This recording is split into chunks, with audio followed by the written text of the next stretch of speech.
आणि नांदेडमधील हिमायतनगर आणि भोकर परिसरात अवकाळी पावसाने हजेरी लावली। दुपारच्या सुमारास अचानक वातावरणात बदल होऊन जोरदार वाऱ्यासह पावसाने सुरुवात केली। काही ठिकाणी तुरळक गारपीटही झाली। याचा दुष्परिणाम म्हणून कापणीला आलेल्या गहू, कापूस, उन्हाळी ज्वारीचं नुकसान होण्याची शक्यता आहे। वाशिम जिल्ह्यात हवामानात बदल झाल्याने पाऊस पडण्याची शक्यता आहे। हवामान खात्याने वर्तवलेली आहे। ढगाळ वातावरणामुळे हरभरा पिकावर घाटे अळीचा प्रादुर्भाव झालाय। तसंच गव्हाच्या उत्पादनातही घट होण्याची शक्यता असल्याने शेतकरी चिंतित आहेत।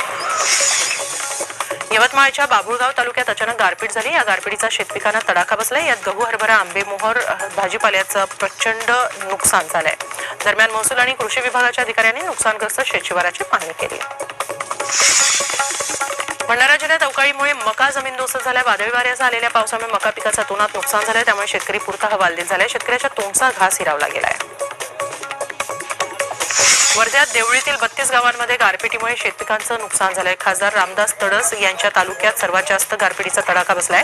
त्यांनी स्वतः शेतकऱ्यांच्या बांधावर जात नुकसानीची पाहणी केली। तसंच तहसीलदारांना तात्काळ पंचनामे करण्याचे आदेश दिले।